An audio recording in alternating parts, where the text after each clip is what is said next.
Era uma manhã como qualquer outra na zona leste de São Paulo. O dia 27 de setembro de 2025 começava com o barulho típico da metrópole. Carros buzinavam, pessoas caminhavam apressadas. O sol tentava romper a camada de poluição.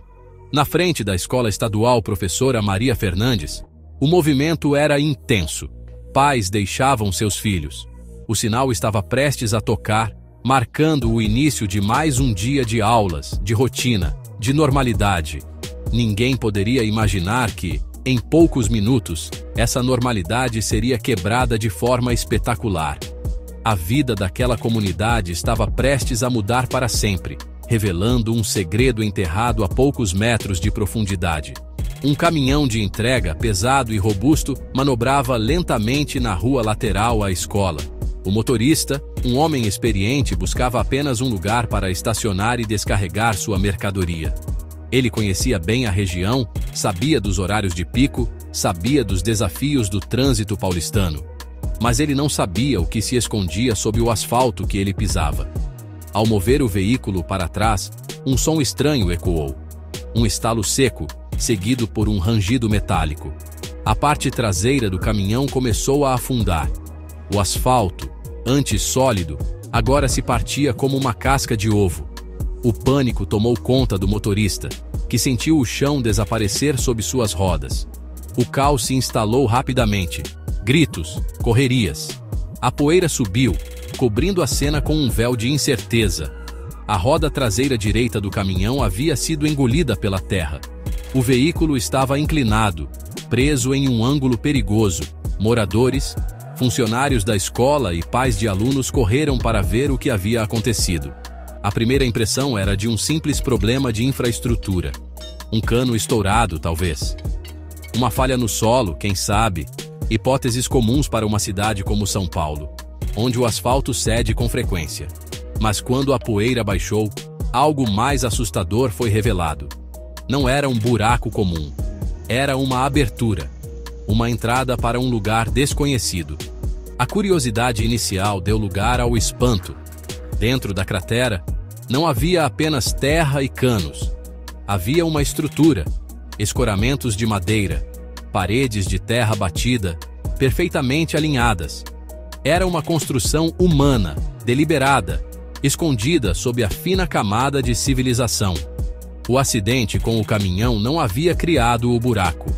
Ele apenas revelou o que já estava lá, silencioso e invisível. A polícia foi chamada. A defesa civil foi acionada. A rotina da escola foi interrompida.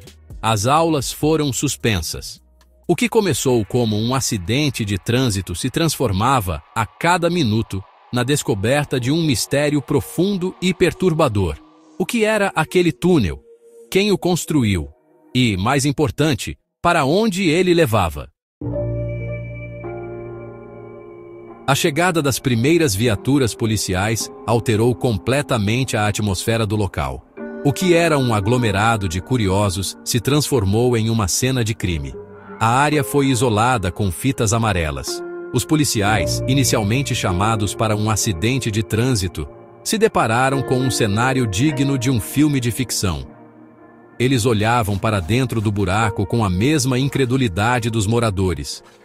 Um sargento experiente com décadas de serviço nas ruas de São Paulo balançava a cabeça em silêncio. Ele já tinha visto de tudo: assaltos, perseguições, mas aquilo era diferente.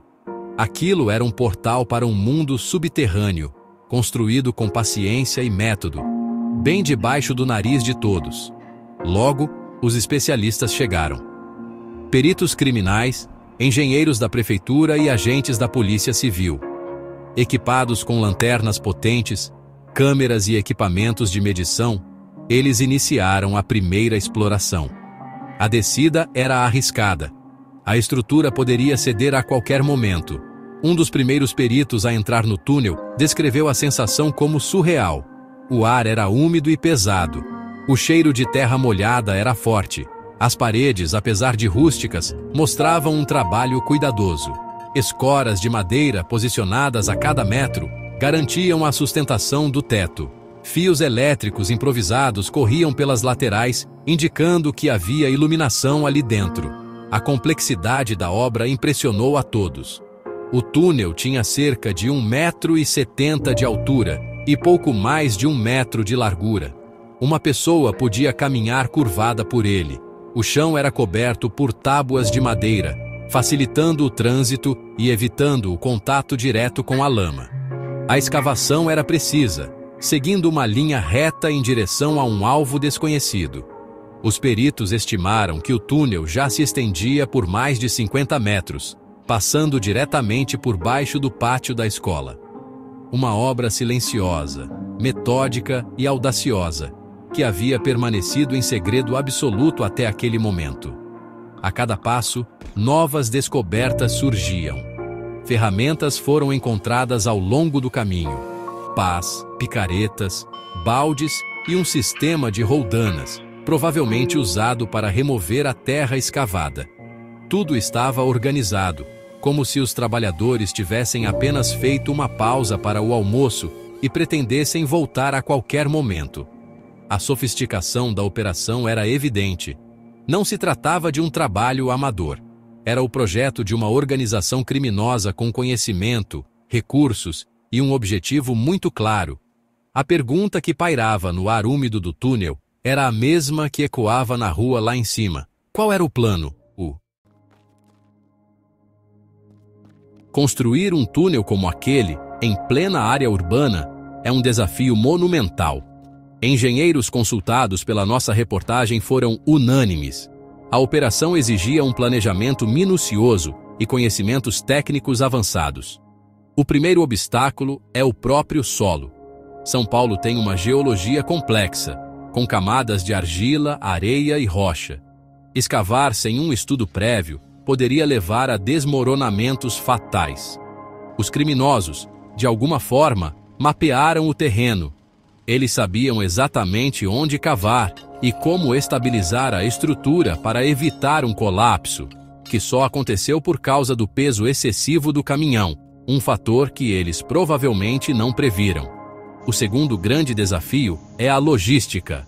Para cada metro cúbico de túnel escavado, uma quantidade enorme de terra precisa ser removida. Onde foi parar toda essa terra? Dezenas, talvez centenas de toneladas de solo foram retiradas dali. Isso não pode ser feito sem chamar a atenção. Os investigadores acreditam que a terra era ensacada e transportada durante a noite, em pequenos veículos, para não levantar suspeitas. Um trabalho de formiga, paciente e arriscado. Qualquer deslize, qualquer vizinho curioso, qualquer patrulha policial poderia ter colocado tudo a perder. O silêncio e a discrição eram partes fundamentais da engenharia do crime. A ventilação e a iluminação são outros fatores críticos. Em um espaço confinado como aquele, o ar rapidamente se torna irrespirável. A falta de oxigênio e o acúmulo de gases poderiam ser fatais. Os fios elétricos encontrados indicam que eles tinham uma fonte de energia, provavelmente um gato de uma rede próxima. Com energia, eles podiam alimentar não apenas lâmpadas, mas também pequenos ventiladores para renovar o ar.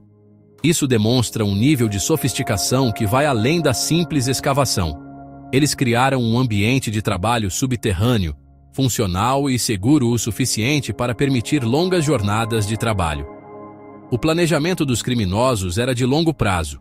Uma obra dessa magnitude não é feita em dias, nem em semanas.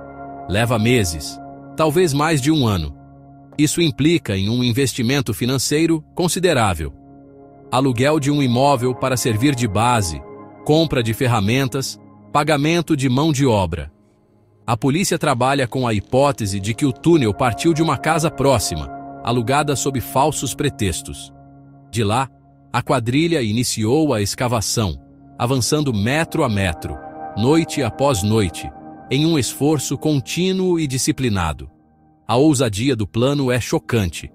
Eles estavam construindo uma passagem secreta no coração da cidade, invisíveis aos olhos de todos. Este não é um caso isolado na história de São Paulo. A cidade, com sua imensidão e complexidade, já foi palco de outras tentativas criminosas subterrâneas. A mais famosa delas, talvez, seja a do assalto ao Banco Central em Fortaleza, no Ceará, em 2005. Mas a capital paulista também tem seu próprio histórico. Em 2011, a polícia descobriu um túnel de 100 metros que ligava uma casa a uma agência do Banco do Brasil, também na Zona Leste. A semelhança entre os casos é impressionante. A metodologia, a paciência, a engenharia.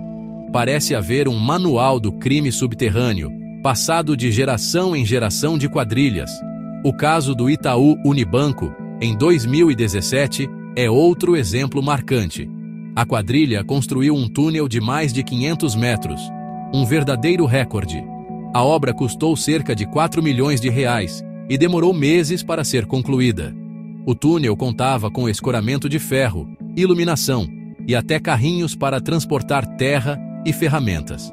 O plano era chegar ao cofre central do banco. A polícia conseguiu interceptar a quadrilha a poucos metros do objetivo. A descoberta do túnel sob a escola Professora Maria Fernandes parece ser mais um capítulo dessa saga de crimes audaciosos, mostrando que a imaginação dos criminosos não tem limites. A comparação entre esses casos revela um padrão. As quadrilhas especializadas em túneis são altamente organizadas.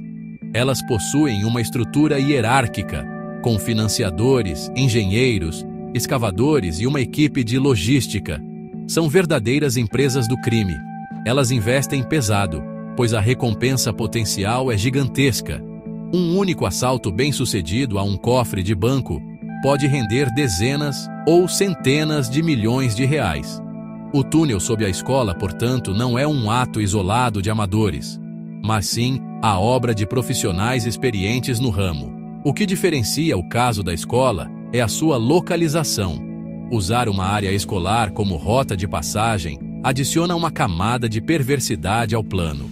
A presença de crianças, a rotina de uma instituição de ensino. Tudo isso foi ignorado pelos criminosos. O risco de um colapso, que poderia ter acontecido a qualquer momento, não apenas na rua, mas sob o pátio onde as crianças brincavam, demonstra um desprezo total pela vida humana. Essa ousadia, essa falta de escrúpulos, conecta este caso ao histórico sombrio da cidade, mas também o eleva a um novo patamar de perigo e audácia. A descoberta do túnel transformou a escola estadual Professora Maria Fernandes em uma fortaleza. A rotina de aprendizado e convivência foi, de repente, substituída por um clima de medo e incerteza.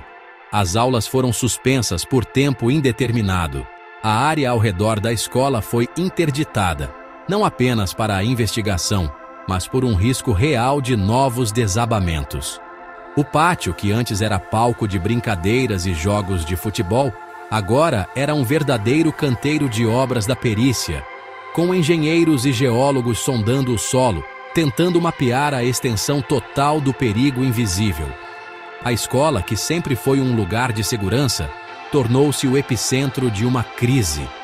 A reação da comunidade escolar foi de choque e indignação. Pais se reuniram na porta da escola, buscando informações, exigindo respostas. Como algo assim pôde acontecer? Como ninguém percebeu meses de escavação sob uma escola pública? As perguntas eram muitas e as respostas bem poucas. O medo era palpável. Meu filho brincava nesse pátio todos os dias, disse uma mãe, com a voz embargada. E se o chão tivesse cedido com ele em cima? Quem seria o responsável? A confiança na segurança do ambiente escolar foi abalada em seu alicerce, assim como o asfalto da rua. A vida dos alunos e professores mudou drasticamente. As aulas, quando foram retomadas, tiveram que ser transferidas para outro prédio, em um bairro vizinho. Uma solução improvisada que gerou transtornos para centenas de famílias. A adaptação a um novo ambiente, a quebra da rotina, o trauma da descoberta. Tudo isso impactou o desempenho e o bem-estar dos estudantes. Psicólogos foram chamados para conversar com as crianças para tentar explicar o inexplicável. para ajudá-las a processar o fato de que, bem debaixo dos seus pés, um plano criminoso estava em andamento. A segurança foi reforçada em toda a região. A prefeitura iniciou uma varredura em outras escolas e prédios públicos, em busca de vulnerabilidades semelhantes. O caso gerou um debate sobre a fiscalização do subsolo urbano. A escola Professora Maria Fernandes se tornou um símbolo da ousadia do crime, mas também da fragilidade da nossa infraestrutura e da nossa vigilância. A comunidade, antes unida pela rotina escolar, agora estava unida pelo trauma e pela necessidade de garantir que algo assim nunca mais aconteça. A escola não era mais apenas uma escola, era uma cena de crime. Dentro do túnel, os peritos encontraram um verdadeiro arsenal de ferramentas. Mas não eram armas de fogo. Eram as ferramentas da paciência, do trabalho árduo e, principalmente, do silêncio. Cada objeto encontrado conta uma parte da história de como essa obra foi realizada de forma clandestina.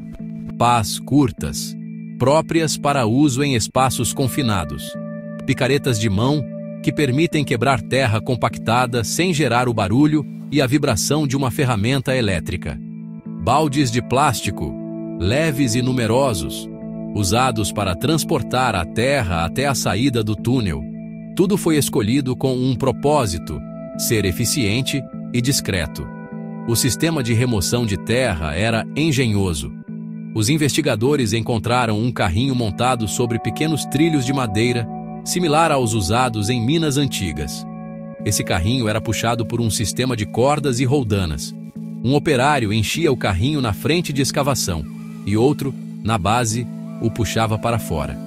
Isso permitia mover grandes volumes de terra com o mínimo de esforço e, mais importante, sem o ruído de motores.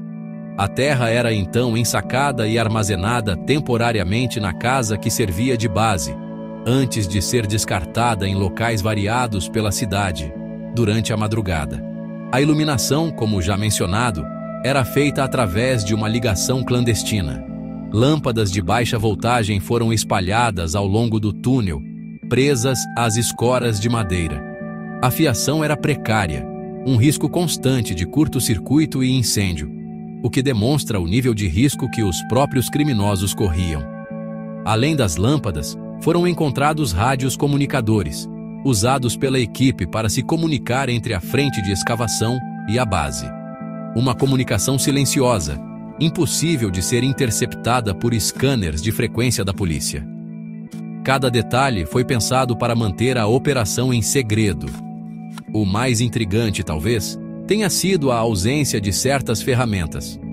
Não havia britadeiras, perfuratrizes ou qualquer equipamento pesado e barulhento. Isso reforça a tese de um trabalho manual, lento e metódico. Um trabalho que valorizava o sigilo acima da velocidade. Os criminosos sabiam que o tempo era seu aliado, desde que pudessem trabalhar sem serem notados. As ferramentas encontradas não são apenas objetos.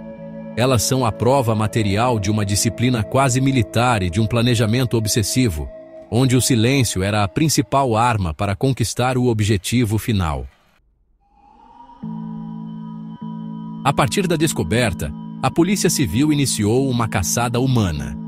O objetivo era identificar e capturar os responsáveis pela obra. A investigação se desdobrou em várias frentes. A primeira delas foi rastrear a origem do túnel. Os peritos usaram georradares e outros equipamentos para mapear o trajeto subterrâneo. Como suspeitavam, o túnel partia de uma casa a cerca de 2 quarteirões da escola. Uma casa simples, de aparência comum, que havia sido alugada há pouco mais de 1 ano. Os vizinhos relataram pouco movimento. Apenas 1 ou 2 homens, que se diziam pedreiros fazendo uma grande reforma interna. Os documentos usados para alugar o imóvel eram falsos. Nomes, CPFs, tudo forjado. A quadrilha criou uma identidade fantasma para iniciar sua operação. Dentro da casa, a polícia encontrou o ponto zero da escavação. Um buraco no chão do quarto dos fundos, cuidadosamente coberto por um alçapão e um tapete. O local estava revirado, indicando uma fuga apressada. Havia sacos de terra empilhados, restos de comida e roupas de trabalho. Os criminosos desapareceram, deixando para trás apenas as migalhas de sua passagem. A investigação se tornava uma corrida contra o tempo para encontrá-los antes que sumissem por completo. A análise das ferramentas e dos objetos deixados no túnel e na casa se tornou crucial.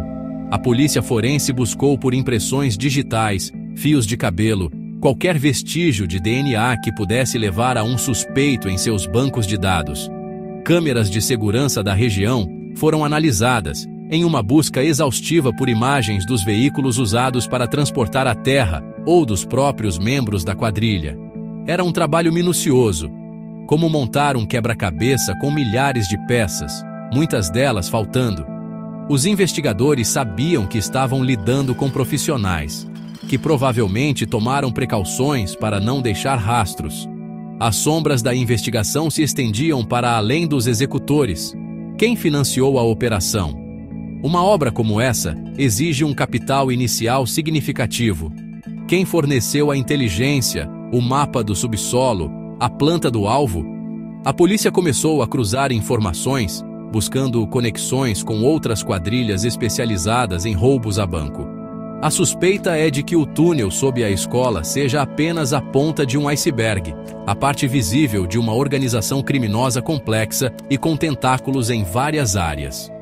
Cada nova pista parecia levar a mais perguntas, mergulhando os investigadores cada vez mais fundo em um labirinto de conspiração e crime. À medida que a poeira do acidente assenta, a poeira do mistério se levanta. Muitas perguntas permanecem sem resposta, ecoando no vazio deixado pelo túnel. A principal delas é: qual era o alvo final? O túnel apontava na direção de uma área comercial a algumas quadras da escola. Nessa área, existem 2 agências bancárias e uma empresa de transporte de valores. Qualquer um desses poderia ser o objetivo. Sem a confissão dos criminosos, a polícia só pode especular. O plano, interrompido pelo acaso, foi levado junto com seus idealizadores, deixando para trás apenas o caminho de terra e madeira. Outra pergunta fundamental é como eles conseguiram trabalhar por tanto tempo sem que ninguém percebesse.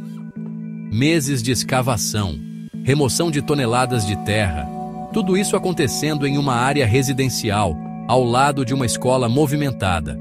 A resposta parece estar na combinação de planejamento cuidadoso e uma certa indiferença urbana. Na pressa do dia a dia da metrópole, as pessoas raramente prestam atenção ao que acontece ao lado. Um barulho estranho à noite, um caminhão estacionado em um horário incomum. São detalhes que se perdem na cacofonia da cidade. Os criminosos contaram com essa invisibilidade social para operar nas sombras. Quem são eles? Esta é a pergunta de R$1 milhão. São criminosos locais? Uma quadrilha de outro estado? Especialistas internacionais? A sofisticação da engenharia sugere um grupo com experiência prévia. A polícia investiga se há ligação com os responsáveis por outros túneis famosos, como os dos assaltos ao Banco Central em Fortaleza ou ao Itaú em São Paulo. Seria uma mesma marca de crime, aprimorando suas técnicas ao longo dos anos? Ou uma nova geração de ladrões, inspirada pelos feitos do passado?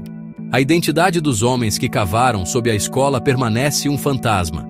E talvez a pergunta mais perturbadora de todas: quantos outros túneis como este existem sob nossos pés neste exato momento? Se uma operação dessa magnitude pôde passar despercebida por tanto tempo, quem pode garantir que não existam outras em andamento? A descoberta sob a escola Professora Maria Fernandes não foi apenas a revelação de um crime, foi a revelação de uma vulnerabilidade. A cidade, que cresce para cima com seus arranha-céus, também tem uma vida oculta em seu subsolo. Uma vida de segredos, planos e mistérios que só vem à tona quando a terra, literalmente, cede. A história do túnel secreto de São Paulo não termina com a remoção do caminhão ou com o fechamento do buraco. Pelo contrário, ela apenas começa. O asfalto pode ser consertado, A escola pode ser reaberta, a rotina pode, superficialmente, voltar ao normal. Mas a cicatriz permanece. Uma cicatriz na memória da comunidade e uma cicatriz na percepção que temos da nossa própria cidade. O incidente nos forçou a olhar para baixo, para o chão que pisamos com tanta confiança, e a nos perguntar o que realmente se esconde ali. O caso se tornou uma lenda urbana instantânea, um conto de advertência sobre os segredos que a metrópole guarda. O túnel, agora preenchido com concreto pela prefeitura, se tornou um monumento invisível à audácia humana, tanto para o bem quanto para o mal. Ele representa a engenhosidade, a disciplina e a perseverança. Características que poderiam construir catedrais, mas que, neste caso, foram usadas para cavar um caminho para o crime. Os criminosos não foram pegos. Eles se dissolveram de volta nas sombras da cidade de onde vieram, talvez já planejando seu próximo movimento, em outro bairro, sob outra rua, sob outra escola. Eles são a prova de que os maiores perigos nem sempre são os mais visíveis. Para os moradores, para os pais, para as crianças, a vida continua, mas com uma nova consciência. Uma consciência de que o mundo não é apenas aquilo que vemos, que sob a aparente ordem da vida cotidiana, outras realidades podem estar se desenrolando. A história do túnel se junta ao folclore de São Paulo, uma cidade construída sobre rios canalizados, cemitérios antigos e, como agora sabemos, rotas de fuga e de assaltos secretas. É um lembrete de que a selva de pedra tem suas próprias galerias subterrâneas, seus próprios labirintos desconhecidos. E assim, enquanto a noite cai sobre São Paulo e as luzes dos prédios se acendem, o mistério permanece. Quantos outros segredos estão enterrados sob o concreto? Quantos planos estão sendo traçados no silêncio do subsolo, enquanto a cidade dorme na superfície? O túnel da Zona Leste foi exposto pelo acaso, por um caminhão pesado demais. Mas e os outros? Eles continuam lá, avançando metro a metro, silenciosos, invisíveis, aguardando o momento certo para vir à tona. O chão que pisamos é mais frágil do que imaginamos. E o mistério, caro leitor, está apenas começando.